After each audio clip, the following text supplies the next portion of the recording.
আসসালামু আলাইকুম, সবাই কেমন আছেন? আশা করি যে যেখানে আছেন সুস্থ আছেন, ভালো আছেন। আলহামদুলিল্লাহ আমিও ভালো আছি।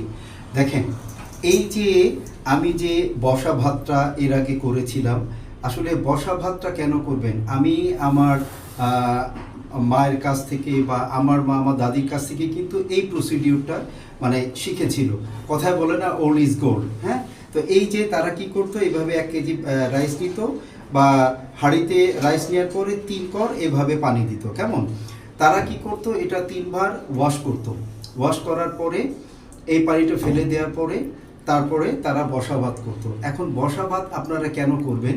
এখানে কিন্তু বসা ভাত করলে আপনারা দুইটা কি বলে আপনাদের উপকারিতা হবে। প্রথমত দেখেন, আপনি কিন্তু প্রথমেই যখন 3 বার এই রাইসটা ওয়াশ করলেন, প্রথম ধোয়াতে কিন্তু আপনার পুষ্টিগুণ রাইসের অনেক ক্ষেত্রে চলে যায়। এরপরে আপনি যদি এইটা যখন রান্না করবেন, রান্না করে যদি মাড়টা ফেলে দেন বা ফ্যানটা ফেলে দেন, তাহলে কিন্তু পুষ্টিগুণ মিনিমাম আপনার 40% চলে যাবে। এই জন্য আগে আমার মারা বা দাদিরা কিন্তু কি করতো, এই বসা ভাত রাঁধতো। সুতরাং আপনারা যখন বসা ভাত রাঁধবেন, তাহলে আপনি এই ভাতের পুরোপুরি পুষ্টিগুণটা আপনারা পাবেন। তো আমি আশা করব এখন থেকে আপনারা চেষ্টা করবেন বসা ভাত খেতে। এটা আপনাদের অনেক উপকার হবে।